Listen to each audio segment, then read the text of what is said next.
안녕하세요. 반갑습니다. 파고다 강남에서 탭스를 강의하고 있는 하승연이라고 합니다. 오늘은 다가오는 5월 12일 정기시험부터 바뀌는 뉴탭스에 대해서 좀 이야기를 드리고요. 변경되는 내용과 시험의 방향성에 대해서 좀 설명을 드리고자 합니다. 일단 가장 환영할 만한 변화, 가장 큰 변화는 전체 시험 시간의 변경이에요. 시간이 많이 단축이 되었습니다. 종전의 탭스는 2시간 20분이라는 기나긴 시간 동안 진행이 되었는데요. 시험을 응시해본 경험이 있으신 분들은 아시겠지만 2시간 20분이라는 시간 동안 계속해서 집중력을 고도로 유지한다는 것이 정말 쉽지는 않았습니다. 하지만 뉴탭스, 시간이 많이 단축이 되었어요. 1시간 45분으로 단축이 되었고요. 시험 시간이 단축됨에 따라서 문항의 개수도 단축이 되었어요. 훨씬 더 감소가 되었고요. 최고 점수도 990점이었던 것이 600점으로 변경이 되었습니다. 전체 시험의 틀에 대해서 좀 이야기를 드려볼게요. 종전의 탭스는 청해, 문법, 어휘, 독해의 순서로 진행이 되었는데요. 이제 뉴탭스는 청해와 독해는 그대로 있는데 어휘, 문법으로 두 개의 영역이 통합이 되었어요. 통합이 되기는 하였습니다만 어휘 문제와 문법 문제가 섞여서 나오는 게 아니고 순서대로 배치가 되어 있기 때문에 사실상 근본적인 변화는 아니라고 생각을 하시는 것이 맞습니다. 이제 영역별로 좀 이야기를 드릴게요. 제일 먼저 청해 영역에 대해서 말씀을 좀 드려보겠습니다. 총 문항의 개수는 40개고요. 40분 동안 음원을 듣게 됩니다. 기존 탭스의 파트 1과 파트 2, 파트 4 똑같이 진행이 되고요. 파트 3의 경우 대화를 2번 들려주던 것을 이제는 한 번만 들려줍니다. 이게 또 좀 약간의 변화인데요. 아무래도 2번 들려주던 것을 한 번만 들려주기 때문에 노트 테이킹의 중요성, 노트 테이킹 훈련이 조금 더 필요할 것이라고 생각이 됩니다. 신유형으로 분류가 되는 것이 파트 5예요. 달라진 점, 차이가 있는 점이 무엇이냐면 담화를 2번 들려주는데 이때의 담화가 파트 4보다는 조금 더 깁니다. 1분 내외의 담화를 들려주고요. 각 담화에 대해서 질문을 2개를 들려줘요. 한 담화에 2개의 질문이 붙어 있는 것입니다. 새로운 것 같지만 사실상 파트 4와 근본적인 차이는 아니에요. 똑같은 담화이고 질문의 유형도 파트 4에서 출제되는 질문의 유형을 조합해 놓은 것이라고 볼 수 있습니다. 따라서 큰 변화는 아니라고 생각을 하셔도 좋습니다. 어휘 및 문법 영역에 대해서 설명을 드릴게요.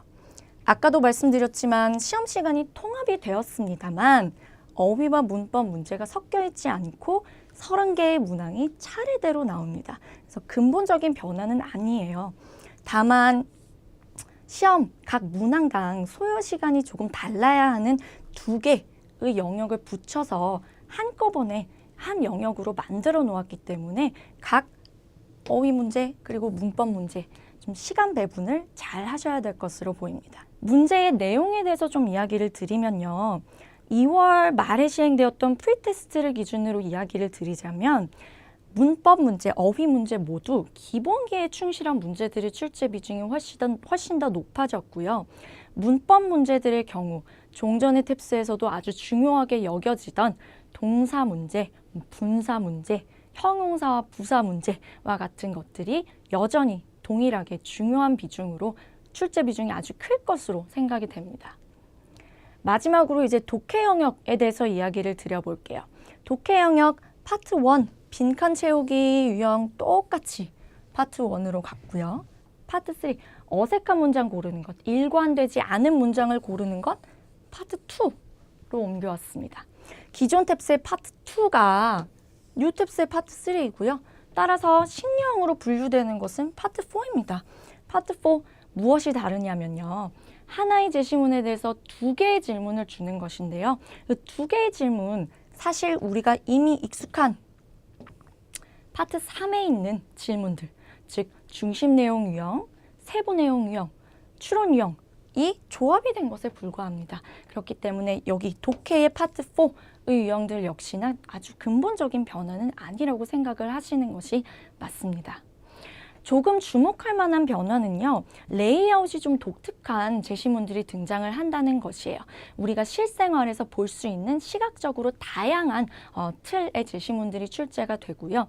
프리테스트를 기준으로 이야기를 드린다면 부동산 매물 광고라든지 구인 광고, 인터넷의 댓글 게시판, 아니면 지출 내역서와 같은 것들이 좀 독특한 레이아웃으로 출제가 되었습니다. 종합해서 지금까지 말씀드린 것을 좀 정리를 해볼게요.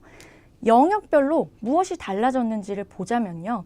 청해 영역의 경우 총 40개의 문제 중에서 26개의 문제는 완벽하게 동일한 문항의 유형이고요.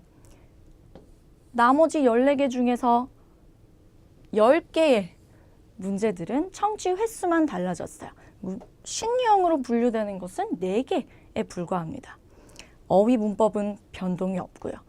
독해 영역의 경우 35개의 문제들 중에서 25개의 문제가 완벽하게 동일한 유형으로 출제가 되고요.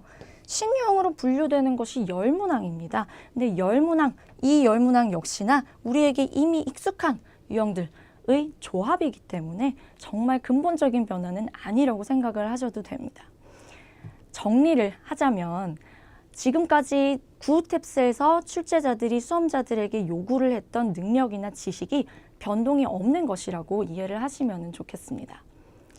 여태까지 탭스를 공부를 해오셨는데 시험이 바뀐다고 해서 조금 걱정을 하고 계신다든지 시험이 어려워진 게 아닐까 우려를 하고 계시다면 크게 불안해하지는 않으시는 것이 좋다고 생각을 합니다.